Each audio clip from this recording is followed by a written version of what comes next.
ಭಾರತೀಯ ಜನತಾ ಪಾರ್ಟಿಯ ರಾಷ್ಟ್ರೀಯ ನಾಯಕರಾದಂಥ ಭೂಪೇಂದ್ರ ಯಾದವ್ಜಿ ಅವರೇ, ಭಾರತೀಯ ಜನತಾ ಪಾರ್ಟಿಯ ಹಿರಿಯ ನಾಯಕರಾದಂಥ ಮತ್ತು ಮಾಜಿ ಮುಖ್ಯಮಂತ್ರಿಗಳು, ನಮ್ಮೆಲ್ಲರ ನಾಯಕರಾದಂಥ ಮಾನ್ಯ BS ಯಡಿಯೂರಪ್ಪನವರೇ, ಕರ್ನಾಟಕ ರಾಜ್ಯದ ಬಿಜೆಪಿ ಅಧ್ಯಕ್ಷರಾದಂಥ ಆತ್ಮೀಯರಾದಂಥ BY ವಿಜೇಂದ್ರ ಅವರೇ, ಇನ್ನೊಬ್ಬ ಬಿಜೆಪಿ ಮುಖಂಡರು ಕೇಂದ್ರ ಸಚಿವರಾದಂಥ ರಾಜೀವ್ ಚಂದ್ರಶೇಖರ್ ಅವರೇ, ಆತ್ಮೀಯ ಮಾಧ್ಯಮದ ಮಿತ್ರರೇ, ಇವತ್ತು ಬಹಳ ಒಂದು ಸಂತೋಷದ ಸಂಗತಿ. ನಾನು ಕಳೆದ ಅಸೆಂಬ್ಲಿ ಚುನಾವಣೆಯಲ್ಲಿ ಭಾರತೀಯ ಜನತಾ ಪಾರ್ಟಿಯನ್ನ ರಾಜೀನಾಮೆ ಕೊಟ್ಟು ಕಾಂಗ್ರೆಸ್ ಪಾರ್ಟಿ ಜಾಯಿನ್ ಆದಂಥ ಸಂದರ್ಭದಲ್ಲಿ ಅಲ್ಲಿಂದ ಇಲ್ಲಿವರೆಗೆ ಕಳೆದ 8-9 ತಿಂಗಳಿಂದ ಕರ್ನಾಟಕದ ರಾಜ್ಯದ ಭಾರತೀಯ ಜನತಾ ಪಾರ್ಟಿ ಕಾರ್ಯಕರ್ತರಿರ್ಬೋದು, ರಾಜ್ಯದಲ್ಲಿರುವಂತಹ ಶಾಸಕರು, ಮಾಜಿ ಶಾಸಕರು ಮತ್ತು ಇನ್ನಿತರ ಮುಖಂಡರು ಮತ್ತು ನಮ್ಮ ರಾಜ್ಯದ ನಾಯಕರುಗಳು ಎಲ್ಲರ ಒಂದು ಅಪೇಕ್ಷೆ ಇತ್ತು, ಭಾರತೀಯ ಜನತಾ ಪಾರ್ಟಿಗೆ ನೀವು ಮರಳಿ ಬರಬೇಕು ಅನ್ನುವಂಥದ್ದು.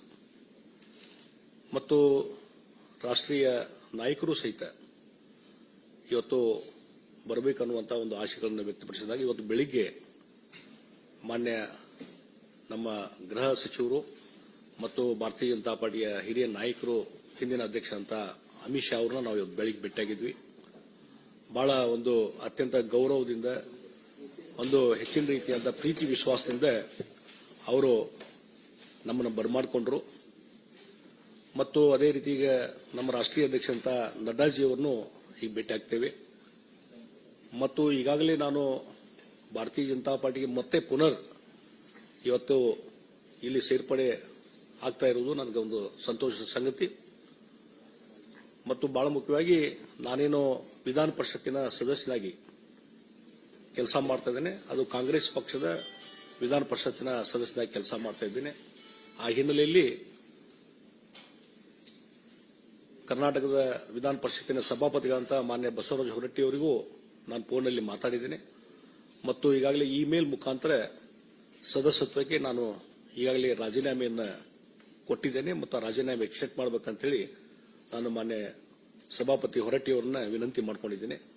ಅದೇ ರೀತಿ ಕರ್ನಾಟಕದ ರಾಷ್ಟ್ರೀಯ ಕಾಂಗ್ರೆಸ್ ಪಾರ್ಟಿಯ ಅಧ್ಯಕ್ಷರಾದಂಥ DK ಶಿವಕುಮಾರ್ ಅವರಿಗೂ ಸಹಿತ ಕಾಂಗ್ರೆಸ್ ಪಕ್ಷದ ಪ್ರಾಥಮಿಕ ಸದಸ್ಯತ್ವಕ್ಕೆ ರಾಜೀನಾಮೆ ಕೊಟ್ಟಿದ್ದನ್ನು ಇಮೇಲ್ ಮೇಲೆ ಅವ್ರಿಗೆ ಕಳಿಸಿದ್ದೇನೆ ಮತ್ತು ಅಲ್ಲಿ ಸ್ವತಃ ಕಳಿಸುವಂಥ ವ್ಯವಸ್ಥೆ ನಾನು ಮಾಡ್ತಾ ಇದ್ದೇನೆ.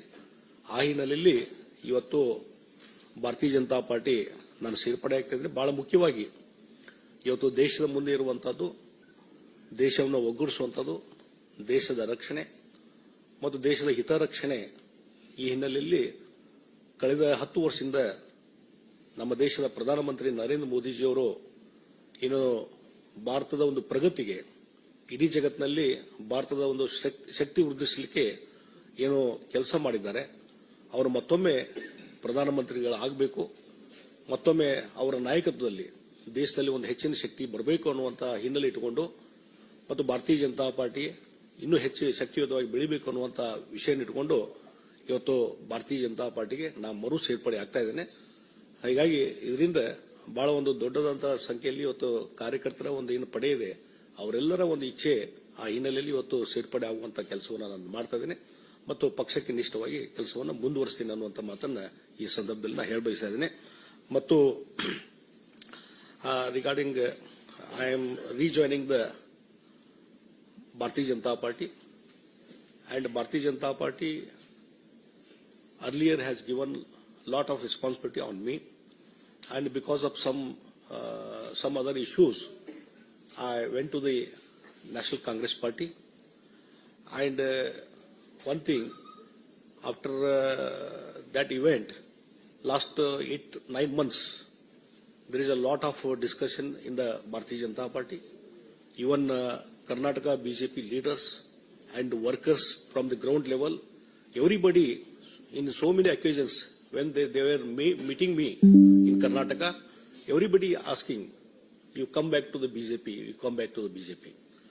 And for that purpose, I also responded, and even our leader, Manya Yediyurappa ji, and State President Vijendra ji, and our national leaders, everybody, they wanted to come back BJP, and accordingly, our workers feeling I am rejoining the BJP. And another important thing, under the leadership of Narendra Modi ji, last 10 years, where the Honorable Narendra Modi ji, as a Prime Minister, did lot of things for the strength of the India, and in a world international level, India has become a very powerful country under the leadership of Narendra Modi ji. So, with the belief of the Narendra Modi ji leadership, I am to strengthen, and Narendra Modi ji has to again become the Prime Minister of this India to strengthen the India. For that purpose, with that belief, I am rejoining the Bharatiya Janata Party.